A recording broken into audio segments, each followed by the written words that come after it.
We're monsters. Good day, Internet. Hello, Internet. Oh, hey. Oh, hi, Internet. Sigh. How's it going out there, Internet? What you been up to? You look good. Did you exercise? Did you lose weight? Did you shave your mustache? Some people want to gain weight, Tom. Did you gain weight? Did you gain weight? Because you look good. Did Protein you gain shakes. muscle mass? Dog-head. You're looking good. Dog-headed man. Did you turn yourself into a dog-headed man? No, there's. I You was. look good. I saw something this morning. Now I can't get it out of my head. And I can't. Oh, here it is. get out of my head. Cynocephaly. It's just basically a man with a dog's head or a canine head, but not a werewolf.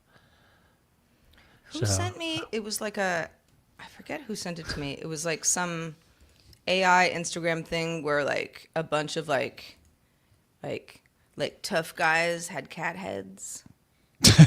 Really? Yeah, they were just like we're a gang, we're tough. Like Joe They all Rogan. had cat like- heads, but it was like human bodies. Oh, Yeah. cynocephaly with a C. Yes. Like cane, like Yeah. yeah. It's Yeah. Greek. Like canthropy.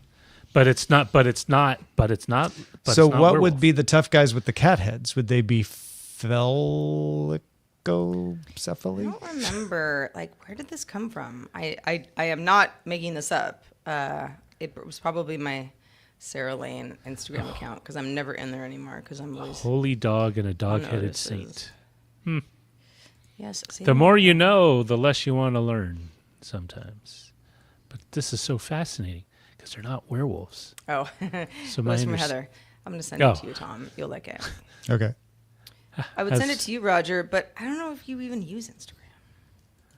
I mean, I'm on it. Yeah. But I stopped posting a while ago. Yeah, that's fine. I think the last thing I posted was driving up Los Feliz and the car was on fire. Your car? A car Oh, was a on the street. I thought I thought like, hey, look, That's kind of a viral video right there if it's your car. well, it was smoking, and then while we were waiting at the light, I saw orange from the corner of my eye. It's like, hey, it's getting real. All right, you both have gotten my cat video. All right, I'm looking on Instagram. You said Yeah, in your DMs. you slid into my DMs. I did. Oh my gosh, I yes, did. those are some tough looking cats. Isn't that funny? Wait, where are they? I don't know. They're just supposed to be in like an urban atmosphere, I guess. Yeah, this is amazing. This is how we chill. Oh my gosh, and the one has a cat. 2-minute warning. 2 The minutes. cat person has a pet cat next to them. That's amazing. Thank Yep, you. this is the kind of content I'm here for. It's like Thank it's you, AI, yes. even better. That makes the day. Make it work. Make it work. Tim Gunn Also a very good song. Yeah, I like the song too. 93 Dude, what- Till Infinity, yeah. which was, I mean, that was square in the middle of my high school experience. Oh, was it? So I always think like, oh yeah, 93, that was a fun year. We were all crazy and stupid. 93 was your high school year? I was in high school in 1993. I'm old. You're not that much older than me. It just feels so much older when you say it that way, right? Yeah. Because yeah, I no, I graduated in 1988 and you were still in high school in 1993. I That was just still in feels junior so high. far Yeah. Yeah. apart. Well, it's yeah, I know. I actually remember there was 1 minute. one of my cousins is like 4 years younger than me, but we're close, and you know, we've always been close throughout our formative years. And she was born in 1981, and I was born 4 years before that. And she, with a bunch of her friends, you know, we were all hanging out once, and you know, they were like, "Oh yeah, Sarah's a little like, what year were you born?" And you know, and they were like, 1976.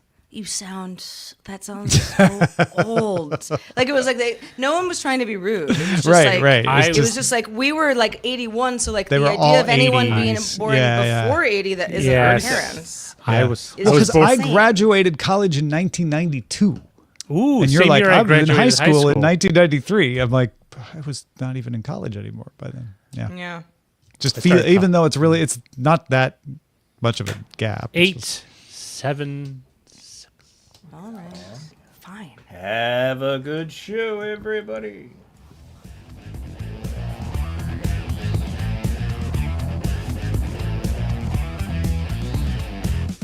Good day, Internet. This is DTNS Live for Tuesday, July 29th, 2025. From Studio Animal House, I'm Sarah Lane. From Studio 7 in Los Angeles, I'm Tom Merritt. And I'm the show's producer, Roger Chang. DTNS Live, it's made by you. It's your fault. We take no responsibility. No, we could not do this show if it weren't for you. Thanks to you, Johnny Hernandez, High Tech Oki, Chris Zaragoza, and we got some new patrons with some challenging names. We have Eric. Eric, you're great. Love you, Eric. Good one. Horror Video. Not bad. Like that. But the name challenge here is 7EOEHEK. I'm going... Could be 7-0 heck or T-O heck. Heck. Yeah. Let us know in the comments. And welcome to our welcome one and world all. as a new Hey, patron. It's good to anytime have we you. get 3 new patrons, your name is your choice. Absolutely. We're just glad to have you. And welcome, one and all, to DTNS Live, the show where we discuss the tech news to help us all understand it a little bit better.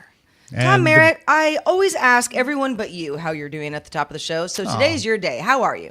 I'm having fun this week. My niece, who is 8 years old, is in town.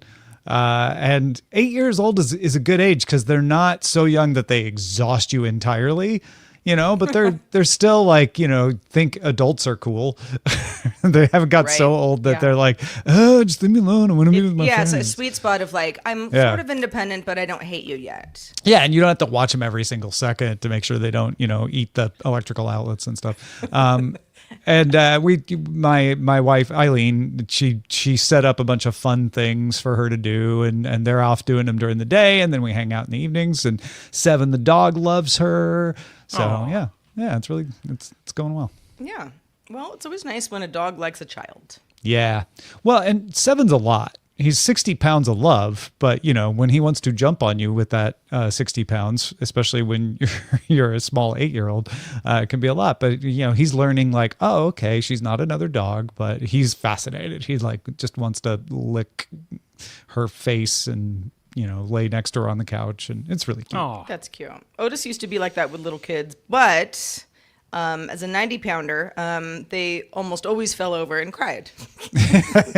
I know. Yeah, and it'd always be like, the parents like, "What happened?" I'm like, "Oh my gosh, we're out of here."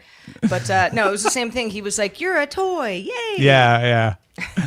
No, we've been navigating that as well. But so far, we've only had one very minor, like he jumped up too fast and barked and scared, but nothing tragic, nothing we couldn't overcome.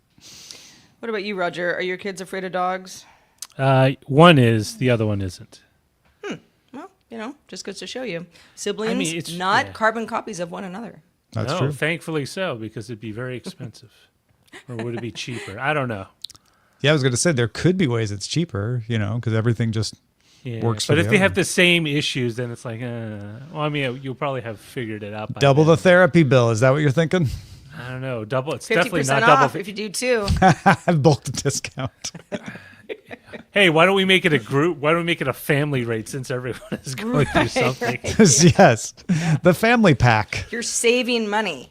Yeah. Well, listen, The more everybody. you therapy, the more you save. Whether you have dogs or kids or funny names or all of the above, we are glad to have you watching live or listening live if you so happen to be. Lots of you listen or watch after the fact. But if you are watching live, you can name this episode. Head on over to DTNS .showbot.tv to submit titles throughout the show and vote on them as we keep going through some pretty fun topics today. And then we'll check back in on the votes at the end of the show and choose a crowned winner. Now let's kick it off with a few stories that caught our eye today. Before I get to my story, I just want to commend Eyewear Lederhosen for the ASCII art DTNS in our Twitch chat. I tried to put it on screen, but it breaks when it goes on screen, unfortunately. But it looks really good in the regular chat. Google has added video to its NotebookLM service. that summarizes things for you as text notes. Famously, it already does a 2-person podcast style discussion, and now as a slideshow. It's kind of a video slideshow created from the text, generated images taken from your material. It kind of looks like a boring PowerPoint. Joe, go ahead and roll this. Let's take a look at a sample I did here from the Passkey one. The tech industry did something pretty rare. They actually worked together to build one single solution. And that solution It's just is sitting the on that passkey. one So, screen. Oh, there we go. What is Okay. a passkey? Put Yeah. really simply, So a I put a passkey magnifying just glass in, replaces see? your password with your device. So yeah. Instead of you having to remember If you wanted, it's next to the audio overview option in a now redesigned interface. Looks kind of nice too. This is, it feels very natural language. It also has that same cadence as the podcast where it's Oh, like, yeah, it's they're absolutely trying the same so hard voices. to be human Yeah. that you're like, get into it. Get into it. Come on. No, it's very much. In fact, if you listen a little longer or fast forward to the middle, it starts to sound more natural. But it's definitely that same voice from the audio overview for sure. Mm-hmm. Well, Sony is suing Tencent over Tencent's upcoming game, Light of Mortarom, with Sony claiming that it's a copy of Horizon Zero Dawn, that's of course Sony's title, with settings and creatures and protagonists very closely mimicking the Horizon franchise. Sony says it rejected a Horizon-related pitch from Tencent back in 2024, and Mortarom, don't know why I have a problem with that. I always want to say Mortarom, confuses players and infringes on Sony's IP. So the company wants to block the game's release and is also seeking damages. You know, hey, listen, what is it? Imitation is the sincerest form of flattery. Defense. I don't know if that works as a defense. Well, here's one for you. YouTube announced starting today it will roll out age estimation technology for users in the U.S. If the user is identified as a teen, safeguards are enabled through the app, including disabling personalized advertising, limits on repeat viewing of certain content, plus screen time and bedtime reminders telling you you've A, looked at the screen too long and you should rest your eyes, or B, you should get to bed because you're under 18. Now, for users incorrectly identified as under 18 because you use a lot of moisturizer, you'll be given options to verify their age via a credit card, government issue ID, or selfie. Yeah, YouTube will have to do that for Yes. sure. They will definitely look at you and think you're both under 18. Me, And- not so much. Well, that's nice of Moisturizer, you. maybe a little foundation. Yeah. Just fill in the gaps, you know? I mean, yeah. Spackle. If in real life, if anyone's sort of like, may I see your ID, ma'am? I don't even know what I would be buying that I had to be over only 18 for at this Apparently point. YouTube. Is the Apparently thing. YouTube, yeah. Yeah. But even 21, I'm just sort of like, come on, what are we doing here? But online, it can, there's a lot more smoke and mirrors. So Yeah. We have a So- camera we're going to talk about in a little while. It'll take 20 years off you. There you go. Well, I guess we don't have to quit our jobs anytime soon. Those are 3 top stories that caught our eye today. But wait, there's more. Block-owned Cash App, an app that you may or may not use, which is a way to easily exchange money between parties, is expanding its reach beyond its core user base, and there are a lot of users, with the launch of something called Pools. So this is a group payments feature that supports not only Cash App users and their friends and their contacts, but those who use Apple Pay and also Google Pay for the first time. Pools lets users create a shared funding goal, like you want to split a fancy dinner. There's 12 people at the dinner. It's just too much for one person to pay and then get all the money back later. Maybe you're organizing a trip. You want to make sure that everybody's contributing to that Airbnb that you're getting down in Jamaica, and it allows anybody to contribute with either Cash App or those external wallets. No app download required for those who don't have Cash App. So this is a way to very much more easily get people in the Cash App ecosystem. Yeah, this is smart for Block to say, like, let's have the money move through our pipes, because when you move the money through your system, you have a greater chance of making money on that money. You got a better chance of people starting to use Cash App if people are, even people with Apple Pay and Google Pay, like, oh, Pool, what is that? What is Cash App? Now they learn about it. So I think this is incredibly smart for Block to do, because it's a great way to get people exposed to your services that might not otherwise encounter it. And for Cash App users, it's super helpful, right? Like, okay, everybody pay me however you want. I'm not going to have to make you download something at the table in the restaurant in order to pay me. So that's pretty great. Yeah, I mean, if you're like, can we just use Venmo? It's like, well, well, I don't have Venmo. How do you use it? Exactly, and that is something that I encounter that less and less these days. Yeah, but I have people who we've sent money back and forth, usually smaller amounts, but they're like Cash App people. They just it's like, no, I'm not using PayPal or Venmo or Zelle or any of that stuff. Cash App works. Can we just use that? So I'm sort of like, yeah, sure, I don't care. That's fine. I'm Sarah Lane on Cash App. You can find me. But the idea of pooling money please for, do right now. Send her money. Just test it out. You can also request money from me, but you're not going to get very far. See if sending $1 to Sarah Lane works. Oh gosh. But yeah, the idea of pooling money, that used to be, I remember when I was old enough to remember when we didn't have apps at all. And so, it was like, all right, it's someone's birthday, but like the birthday girl isn't going to pay. So like everybody has cash. Oh, so-and-so didn't get cash. Go to the ATM. Oh, I only have a 20 and I didn't drink. So totally. Yeah. It's like, well, but I like share the appetizer with, and it just becomes a nightmare.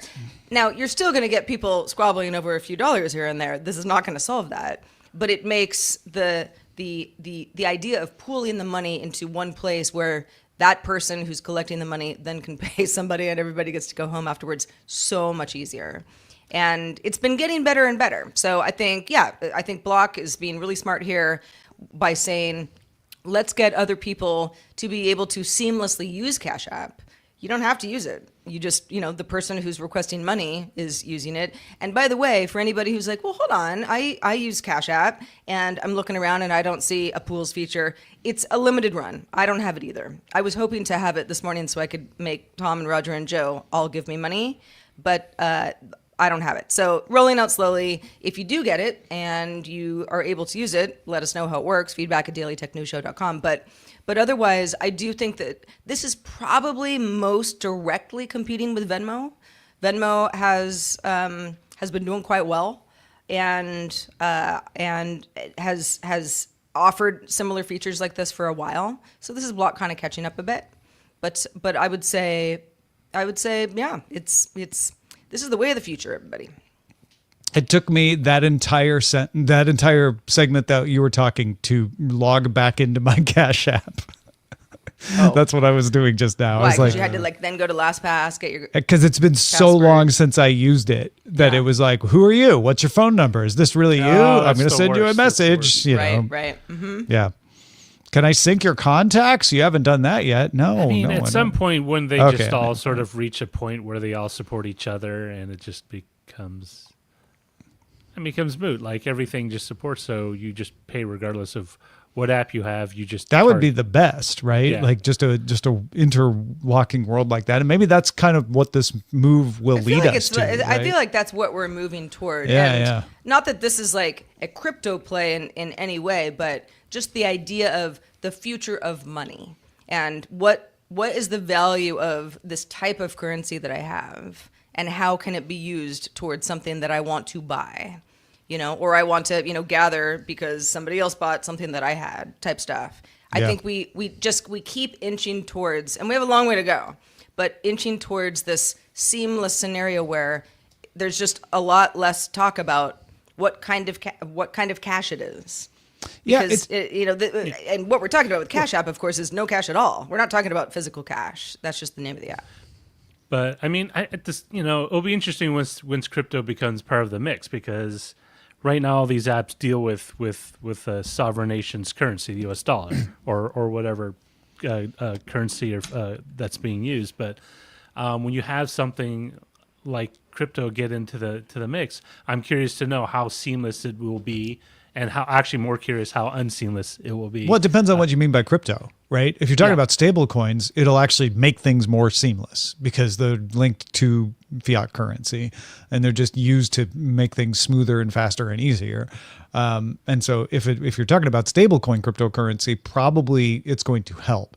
If you're talking about Bitcoin or, other kinds of cryptocurrency where people are using it as a commodity or using it as a separate currency, then that would be a different situation. But I honestly don't see people doing that. I see people just sticking with their current currencies for most kinds of payments anyway.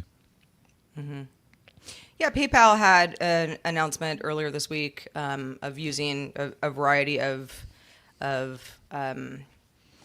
cryptocurrencies, yeah, cryptocurrencies and stablecoins. I mean, yeah, and it would convert them to fiat currency for the merchant, right? So it lets me pay with Bitcoin, but then the merchant just gets fiat currency. So right, yeah, yeah.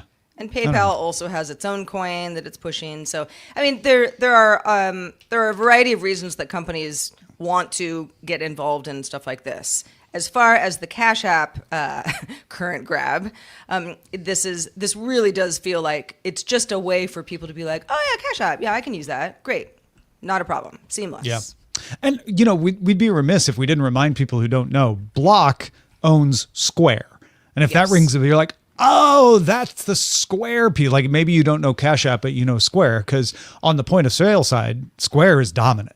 Like Square is the small business cash taker app of choice, right? We use Square on the Daily Tech News Show store, for example, to take payments over the internet. So, getting Cash App out there in more hands, getting that money, even if it comes from Apple Pay or Google Pay, into the system. Maybe there's a way that Pool will eventually work with restaurants that use Square. Like I see a lot of connections possible there. Indeed. Well, Tom, Elgato has a new webcam that's getting even closer to us looking 20 years younger, or at least giving us a good image, close to replacing the need to use something like a digital SLR if you want just the absolute best video. And a lot of people still do that, and doesn't mean that they don't have to. But what's the latest with Elgato? Elgato has launched the Facecam 4K webcam, so you can support video 4K up to 60 frames per second.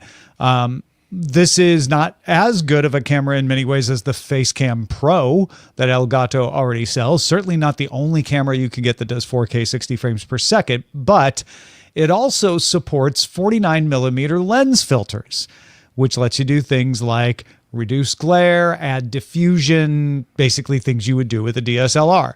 Elgato even gives you a free circular polarizing filter to reduce lens flares, that you can get when you buy it through the Elgato store. So it'll get you started with your own filter. And the price is cheaper than the Facecam Pro. The Elgato Facecam 4K available right now for $199.99. I don't know about y'all, but I'm tempted, and since I wrote that in the script, I ordered one. So there's one on the way. We're gonna test this thing out. Nice.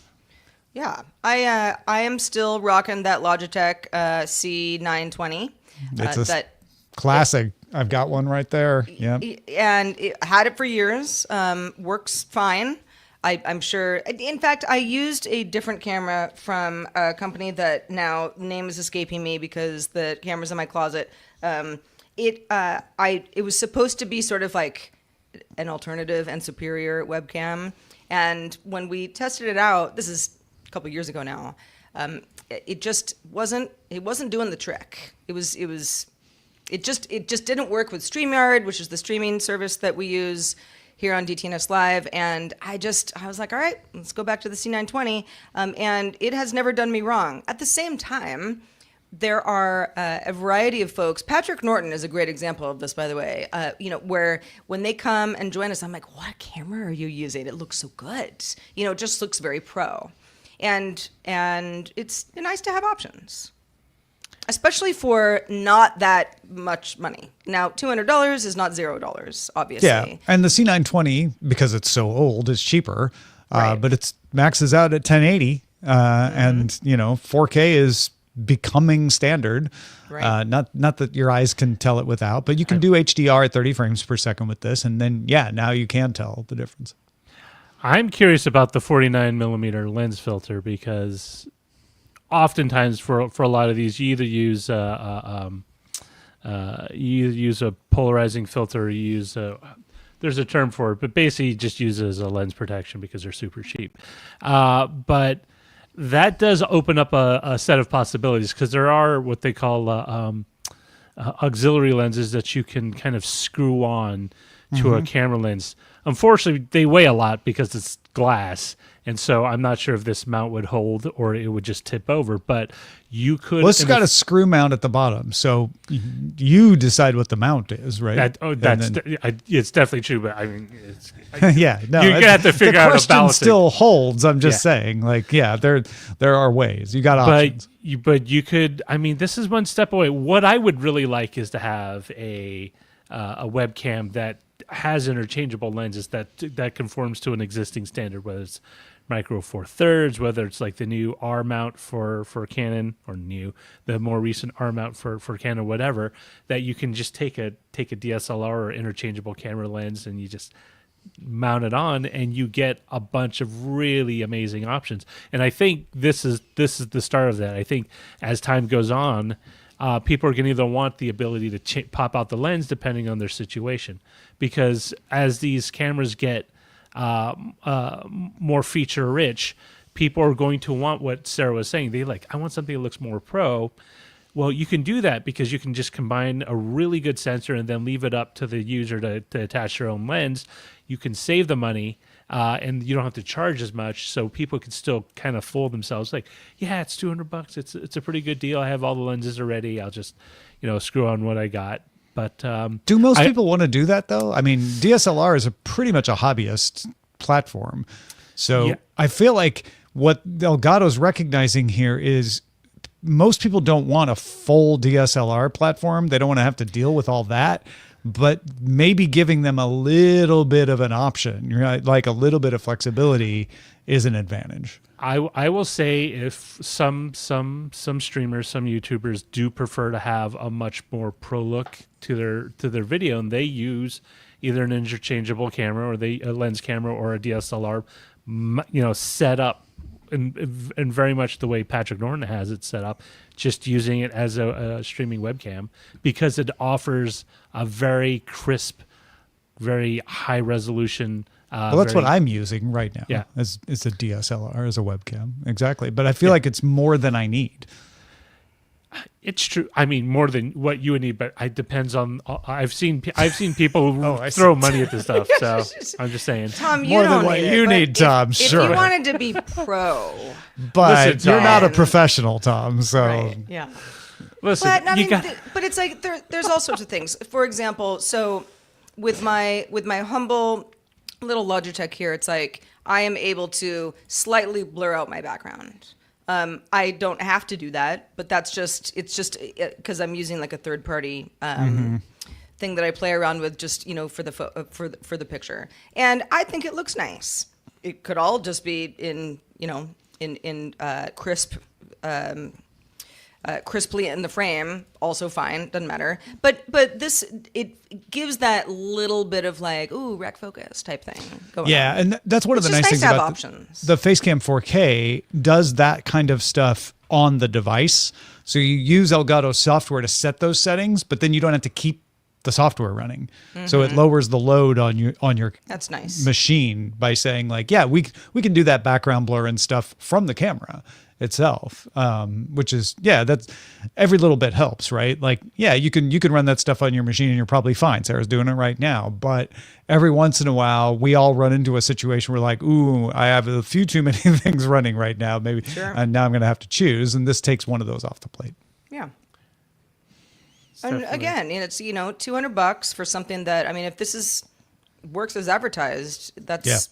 That is a sweet spot. It's if it was $500, I'd say I don't know. Yeah. But we're within the realm here. Yeah, exactly. Yeah. It's, and if you're putting Elgato's together kind a studio, that's what you're gonna pay. Yeah. Go ahead, Roger.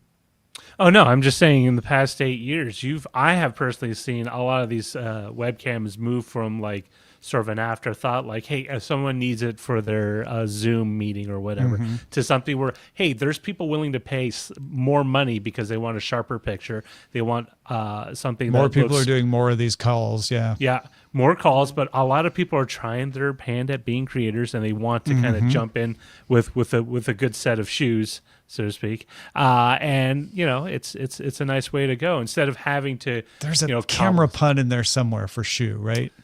Yes, there's a hot shoe. Hot shoe. Thank you. That's what I was looking for. What's a hot shoe? I don't know what's new with you. No, What is a hot shoe, Roger? No, hot shoe on a DSLR camera. It's the amount that you put the flash on. A hot shoe. Yeah, there we go. Oh, okay. Yeah, I know nothing about cameras. I mean, I've Sorry. taken I photography tried to go with classes, another I've never pun heard with this, or maybe I You've never slept heard of through a that hot shoe? class. I don't know. I either haven't or I forgot. Both are possible.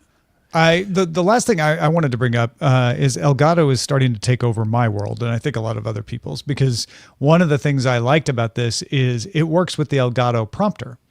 So they have an enclosure that you can screw onto the back. Right now it's screwed into my Panasonic DSLR, but there's another enclosure that'll work with the Facecam 4K, so it works exactly the same way. I'm like, ooh, that's nice. Then I'm using Elgato and Elgato. And also my DSLR is plugged into an Elgato camera adapter, and I have a Stream Deck in front of me. Like slowly, Elgato and Rode, I feel like, are taking over the creator space.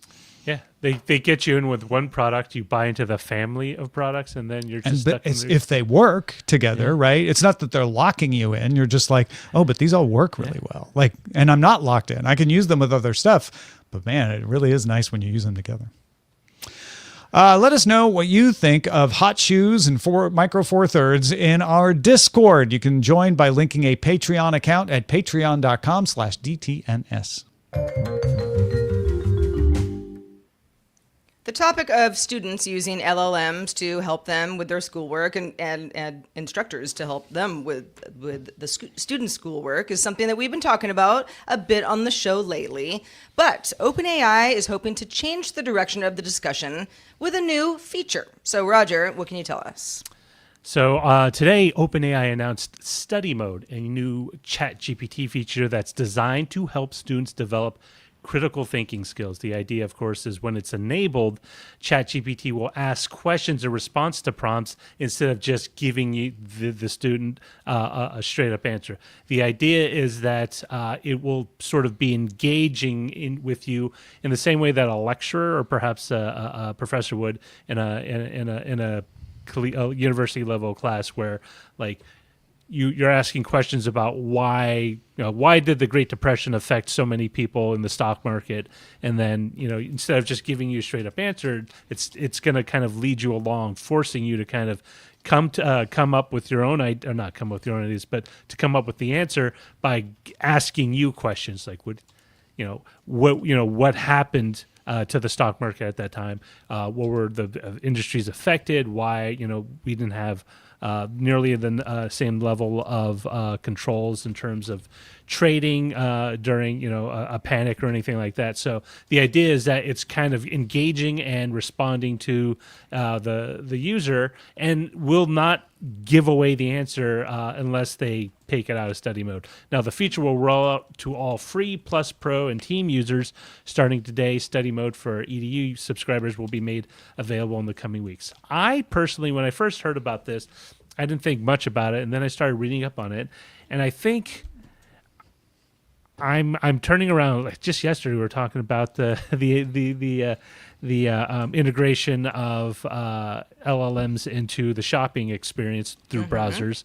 This is another one where I think, this is actually something I think would be useful. Instead of just being a Wikipedia on steroids, it's engaging you, so it's more of a tutorial where you're sort of kind of being drawn into it and not just being sort of a passive receptacle for regurgitated information.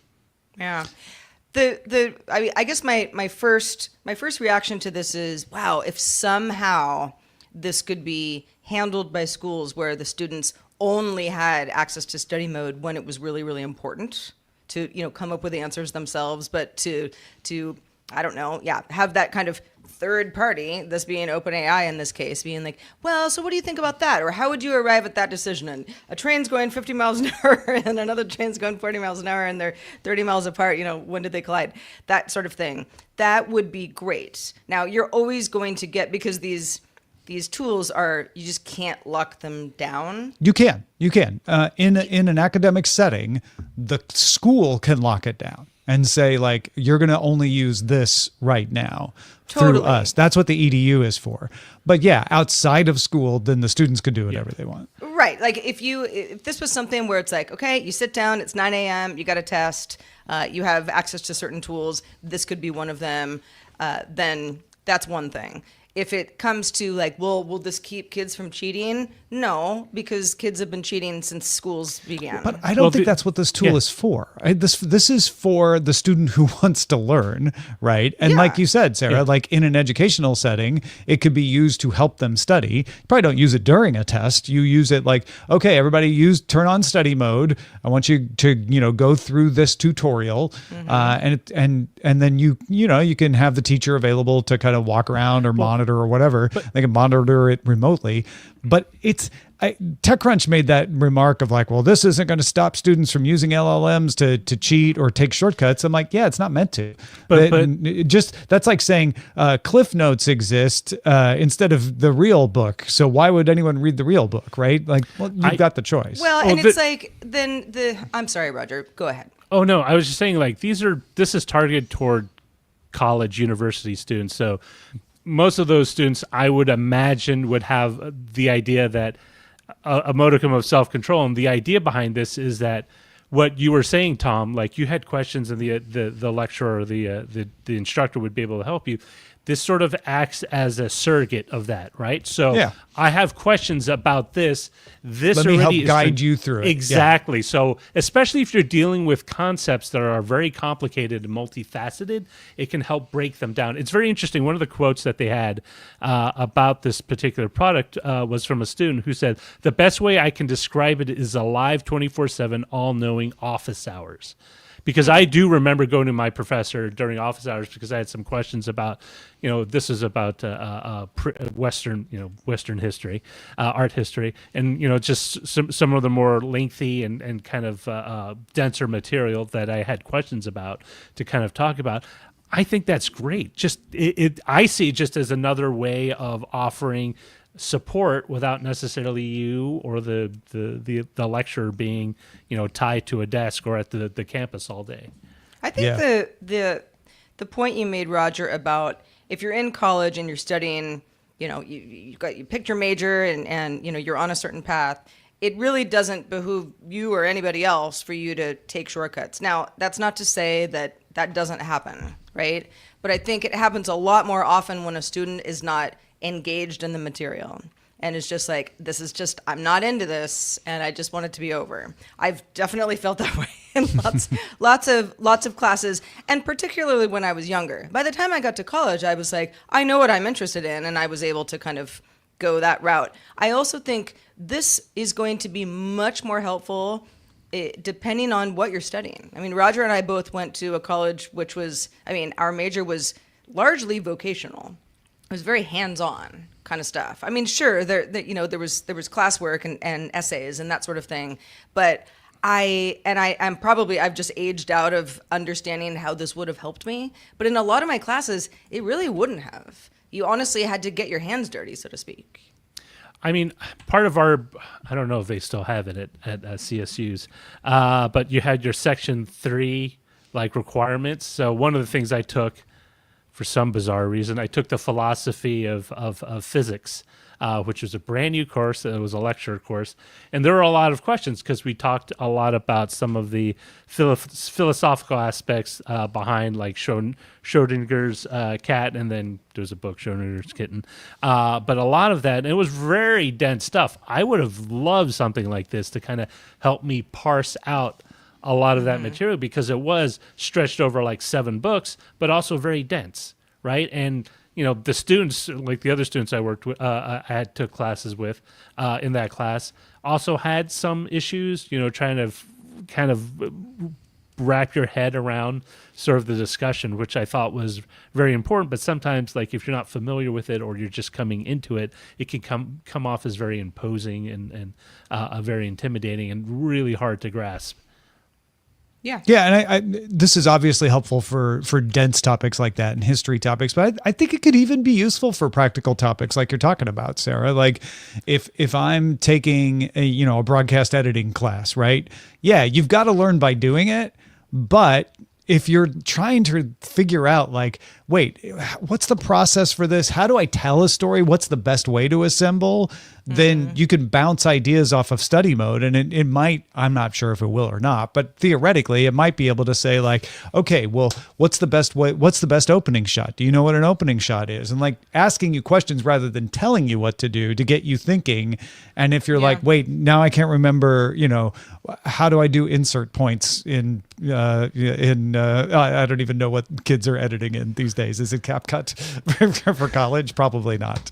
They're probably still using Adobe, but yeah, they got a lot you know of what I mean? Like options. it could be like, okay, do you remember this part? Do you remember what comes next? Kind of stuff. I could imagine it being useful for that stuff too. Well, and there's a lot of fundamentals, I think, in any course of study, that even if it's like, okay, well, in college I was like holding a camera and we were making a music video. It's like, well, why don't you cross your X and Y axis? Like there are all sorts of things that you have to constantly remind yourself of, like, oh yeah, no, and why though? Why don't we do this? Oh, okay, that kind of stuff. So you really are going back to a textbook, whether it's a book or something, Right. online all the time, or asking your peers. So I can see this being helpful. Yeah, it's not.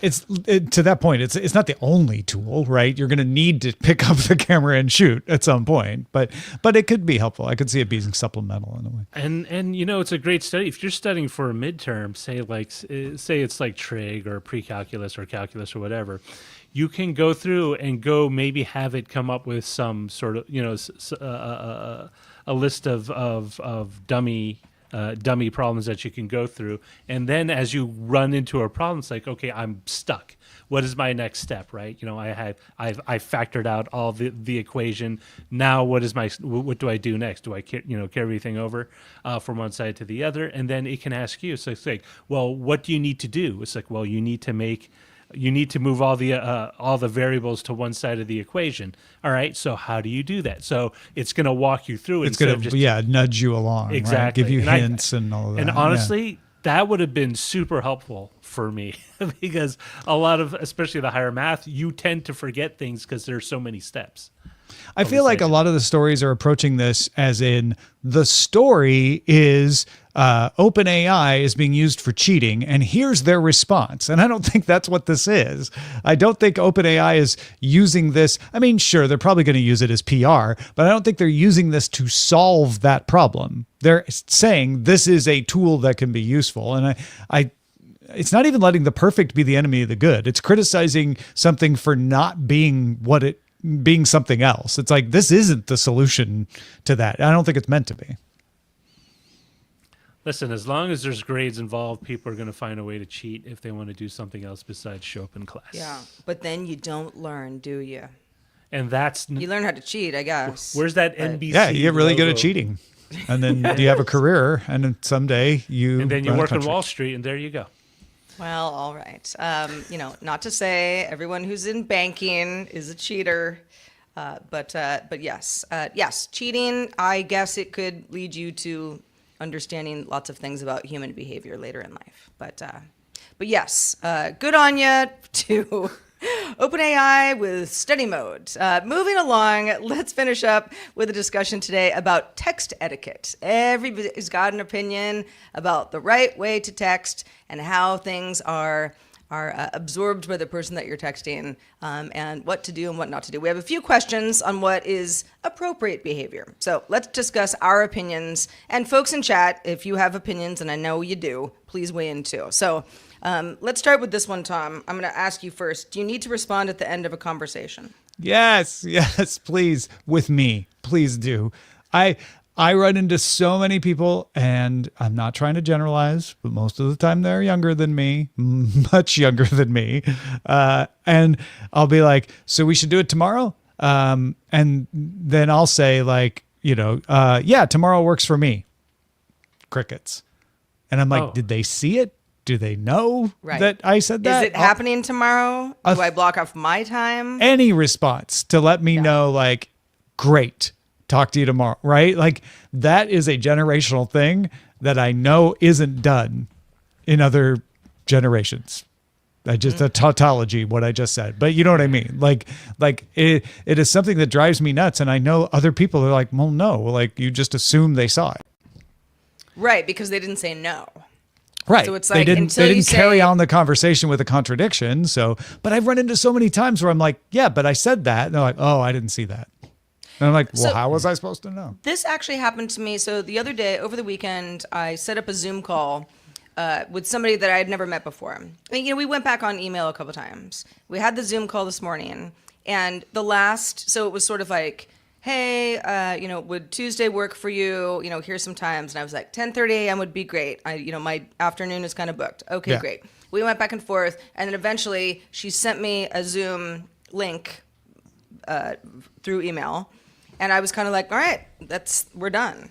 But when we got on the call this morning, she was like, oh, good. I wasn't sure if you were coming or not. And I was like, oh, I'm sorry. I just thought like that was the end of the conversation. So that's a great example of her being like, I'm just going to assume that Sarah's coming.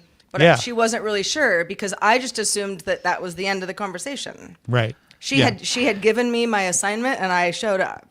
Yeah. I'm guilty. Now of that's that. not texting, but I'm same very idea. guilty of this. You're guilty of which? The not responding? Well, I don't know. Like, it sounds like if the other The not person's confirming? or they just say sounds Maybe good. it's just okay. me then. Like I think it's a matter of, I also think sometimes this goes, it's almost like we're all trying to get the last word for too long. Like, sounds great. See you then. Okay, Yeah, great. See you then. Yeah, Okay, yeah. great. All right. See you at 10. Yeah, like okay. I just assume when like I say like I'll let you know, and then they say okay, yeah, just in case, blah blah blah. I don't know. Do I need to respond to that? It's like I think I ended it there, and you responded. It sounds great to me is the end. Like once there is no more That's a content, confirmation. that's the end of the thread. Whoever says sounds great has now ended the thread. If someone else says great, see you then that's just small talk. It's not necessary. But it's the like, so yes, 10:30 works. Then I'm like, did you get it? Did you see it? Do you know? Right, Is this right, what's happening? yeah, Like, yeah. yeah. Well, and I don't think anybody is trying to like leave the other person on red. No, right? definitely not. It just Yeah. is like, oh, I thought it was obvious that we were doing this, and you're kind of like, but the final confirmation would have been nice for me. If there's a date and time, I'll say like got it, or like I will be there, or I like, had I'll see one it. yesterday where we were moving something potentially to Thursday, but then I couldn't do Thursday. And I said, and that person said, what about Friday? And I said, yeah, Friday would work. And then they said, forget it. Let's just keep it at Wednesday. And I responded, Wednesday actually wouldn't be as good for me as Friday, but if Friday doesn't work, I can do Wednesday. And then no response. And I'm like, so did we are we doing decide on Wednesday? Right. Or, yeah. you Because know, at that point you were like, if possible, I would I prefer kind of Friday. liked the idea of Friday. Yeah, but like, I could work can make with you. Wednesday happen if I need to. Yeah. Yeah, no, I get some of that too. I also think there are certain, if somebody sends me a calendar invite and this is somebody that I've worked with before. I mean, we do this, with each other all the time on our show. It's like, I just say yes. And that's, you don't need me to email you or text you and be like, got that calendar invite and I'll be there. It's like the yes is she's coming. She will be there at this time. It's now on my calendar. So calendar stuff is a little bit different, but I do, yes, this sort of what are we doing? How does this all work? And those nuances of just how people talk online. That's a big part of it. For example, if you say, hey Sarah, looking forward to having that chat on Wednesday. I realize Friday was better for me, but let's just keep it at Wednesday because it's better for you. And I just give you a thumbs up. It's sort of like, is that am I thumbs up being like, yeah, all is well, or am I just like, ugh, great, thanks, Tom. Yeah. You know? It can be read very differently depending on the context. I think a thumbs up as a conversation ender is very useful. But a lot of people see thumbs up as like flipping you off, basically, or maybe more like a sigh, like, yeah, okay, fine, good. Like, Yeah, I never read it that way, but I understand people do. It can be read as sort of, kind of sarcastic, like, great, yeah, thanks a lot. Yeah. But I don't feel that way. But it's also like, now I know that we can get into the weeds here, but I will sometimes send somebody something and it's like they could send me a heart back, or and sometimes I get the thumbs up and I'm like, maybe that didn't land the way I thought it was going to land. And now I'm not even talking. That's not like romantic heart, right? No, the But friend heart. That's like it's just the like I like that. Yeah, heart. I really like what you just said. Yeah. Or whatever the context is. And so sometimes I get the thumbs up and I'm like, are you mad at me? Well, but sometimes you get the heart and you're like, so you love that we're meeting at 10:30? That seems a little much. Right. Yeah. Where you're like, I've also hearted by accident and then quickly change it to a thumbs up or like a smiley face. Yeah. And then I'm like, I don't know. I was using the the high 10, but then you both told me you thought it was praise hands. I still do. I mean, that's what And it I looks think like, you for might sure. be right. So, but it works. That one actually works even if if it's praise hands, right? Yeah, Because it it's really- like, yeah. It never felt like weird. I was Right. just like, oh, I didn't think it was like that. I thought it was like, yes, thank you. Namaste. Thank you, Sister Sarah. Praise be. Praise be. Yeah. So yeah, the thumbs up is. There are all sorts of, and also you can now make custom emoji. So that's this whole thing is sort of a moot point. I mean, of all the ways that you can respond, and we're not just talking about emoji in this conversation, but of all the ways you can respond, it's like, how often do you use more than maybe 10 emoji in like a single year? Unless you're trying to be deliberately funny. There's been some studies that like a measured use of emojis improves communication because it conveys the emotional content that's missing. And so we naturally read text in the worst possible tone, just naturally. But if you put an emoji, it undercuts that.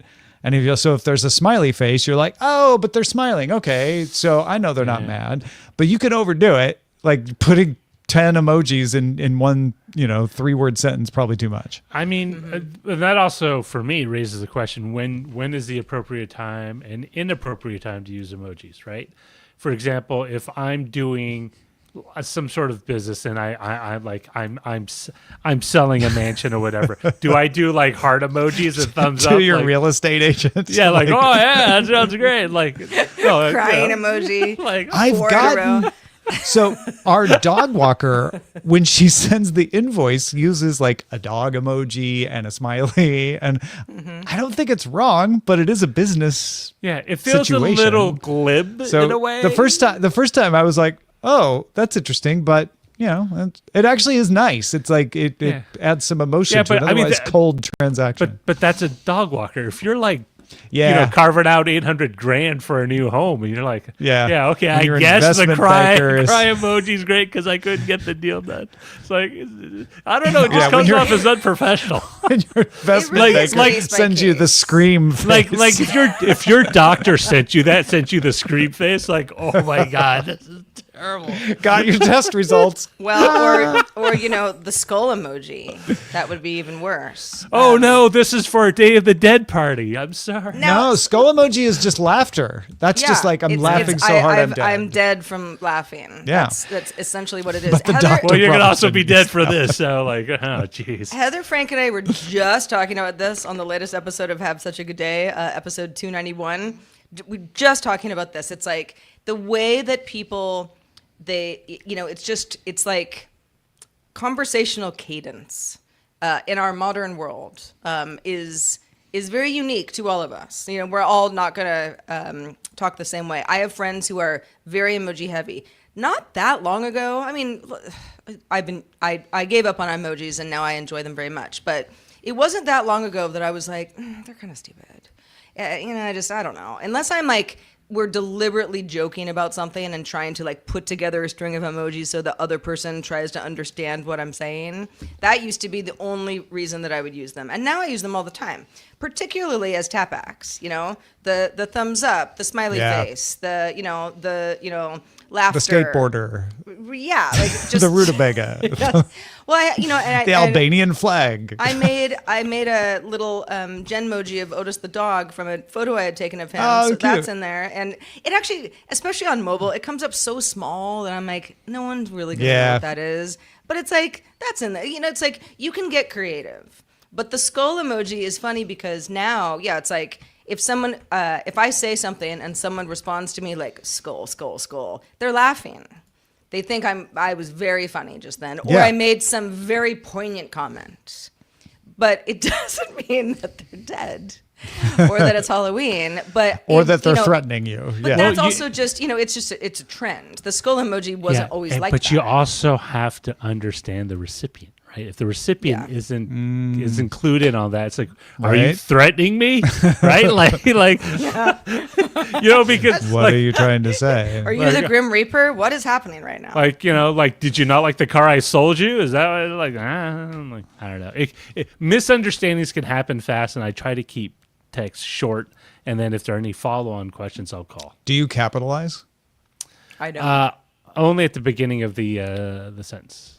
It kind of defaults to that, so you'd have to change it to not do that. Yeah, that makes sense. Yeah, if it capitalizes for me, then that's fine. You'll I'm not gonna leave it, I'm not trying to do all lowercase on purpose, but it's just I just don't care. If it's an email, again, there are exceptions, but business almost cases always, and stuff. you just use proper pronunciation and grammar. But otherwise, I'm Dear all Judge lowercase. Reingold. Yeah. So if anyone sees me on Discord and is like, does Sarah not know how to capitalize things? I do. I do. I just kind of. If you're worth it, she'll capitalize for you. Otherwise, just take it as read. Or if I know you well enough and I don't capitalize, then also feel good about that. Yeah. Right. Another one that I used to have very different opinions about is read receipts. So real quick, how do we feel about read receipts? Because I used to, and read receipts, of course, if Tom sends me a message, I see it. He sees that I read it at this time. It's a little timestamp, even if I don't reply. So I think this would probably drive you crazy, Tom, because you want that did you get it for sure? I don't expect read receipts, and I'm always surprised when I see them.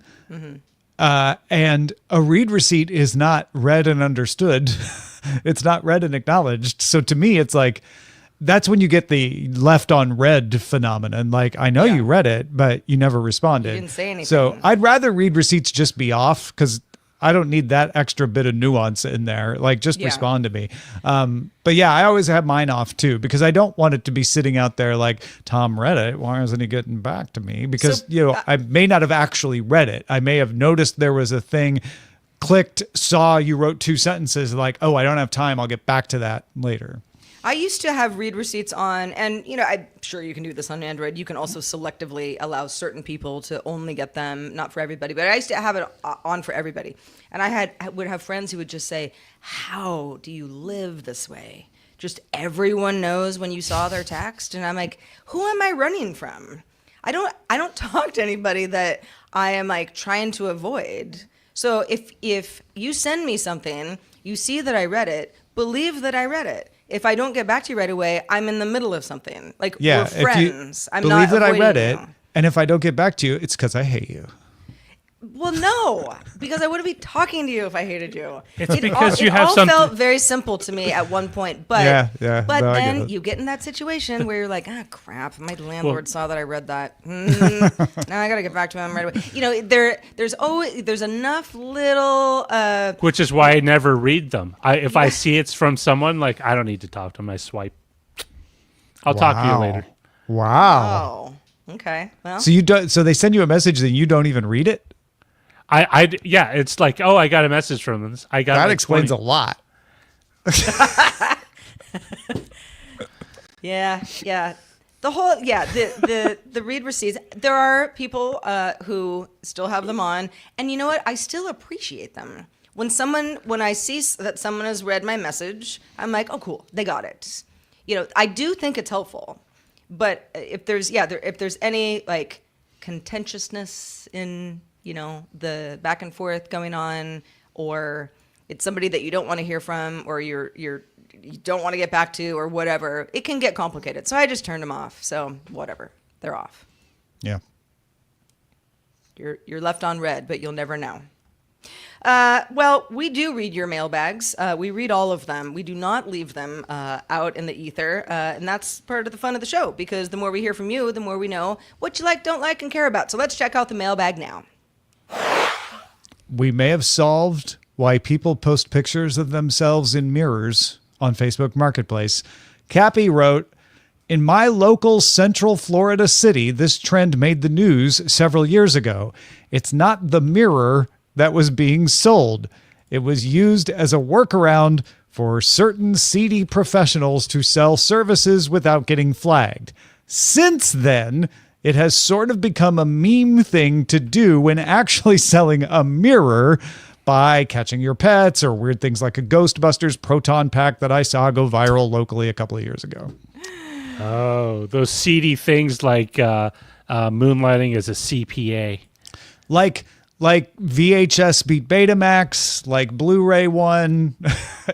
Another profession set the template, and then people started using it for other things. So, okay. So, and I think we all understand what we're talking about here. So I would, for example, go to Facebook Marketplace and say like mirrors near me, and then, maybe be looking for something completely different. It'll just show up. That's the thing. It'll just show up. If you're just looking on Facebook Marketplace, it'll just pop up for some reason. Like for me, I don't even look for them. They just show up. That's what they all say, Roger. I was not looking for mirrors, okay? It came to me. Yeah, jeez. I swear this never happens. Well, remember, you can send in your comments like Cappy did today to feedback@dailytechnewsshow.com. Obviously, if you're a patron, you may be looking at a bunch of stuff on Patreon, and there's always lively conversations going on there, too. We read all of your comments. Thank you, one and all. It's time to get to our titles at dtns.showbot.tv, and our top vote getter from E. Clay Thomason is Bot for Teacher. It's funny. That's good. Yeah. I don't know how many people get that, but Bot for Teacher. Zoe's. Oh, good. Yeah, I think you're reading the same one I'm going to read. Yes, the second one is hilarious. Our tech advice: use moisturizer. That'll help you. Then you won't need to buy a new camera. Nope. You'll be young forever. Elgato is the cat's meow. Oh, JPEG. I like that one. Cute. Yeah. Block, square, cube, Borg. You're assimilated. From Saray. The future of money. Cash me out at the pool. Oh, that's fun. Oh, nice one, That's funny. Stealth Dave. Mm-hmm. Yeah. Professor GPT. Yeah. These are good. But I didn't see this one. Saray TW. No, I'll ask the questions. I love that one. ChatGPT. ChatGPT tutor. New Cash App on the block. Like Kids on the Block. But Cash App. I get. They're hanging tough. That's good. Oh. Sarah, what are we going with? Well, we went with Sir ATW's No, I'll ask the questions. Great. Thank you, Saray TW. Thanks to everybody Also, who played thanks along. to all the folks who submitted titles. Thanks to everyone who gives us bits on Twitch, like Zoe Brings Bacon. Got a follow from Barnasema170 and Hunter on the Run. GPEG84 resubscribed at Tier 1 for the 66th month. Good to have you back, GPEG. Zoe Brings Bacon with some more bits. Thanks to the folks on YouTube, the folks on LinkedIn for following us. We also got a raise on Patreon from Dan. Thank you, Dan. Hey, Dan. Always love it when we have done a good enough job that somebody's like, you know what, I'm going to give a little extra value back. Patreon.com/DTNS. There is merch at Patreon that you get sent to you for your first 3 months every year for sticking with us as a Patreon. That's at the higher level, so go check that out. But if you're like, I can't afford to be at that level, or I can't afford Patreon right now, there's also merch in our store, and it's not like super expensive. You could just get a sticker pack, and then you could like do your own DTNS at home with the stickers. You could just put Tom, Sarah, and Roger, and you could be like, I have a boring take on copyright. And then Sarah could be like, don't talk to me about watermelons. And then Roger is like, I replaced the microwave. Everybody shut up about it. And then you have your own little DTNS episode. I have my own sticker on my MacBook, which I don't know if that's weird, but you have on your MacBook? Yeah, I have Do like people Hello ask Kitty you who stickers that is? also, but yeah. Yeah. People will sometimes. I mean, I'm not in public with the laptop all that often, but people have said like, "Is that you?" Wait a minute. Or is that supposed to be you? And I'm like, yes. Is that weird? It's like, why not? That's awesome. Yeah, no, I love that. It's good. Well, go check out what we've got on offer at dailytechnewsshow.com/store. And a reminder, we do it live Monday through Friday at 4 p.m. Eastern. That is 2000 UTC. And you can find out more at dailytechnewsshow.com/live. Thanks to everybody for joining us live. We'll be back doing it all again tomorrow, also live, talking about why console exclusives might be going the way of the dodo, with Scott Johnson joining us. Talk to you then. The DTNS family of podcasts, helping each other understand. Diamond Club hopes you have enjoyed this program.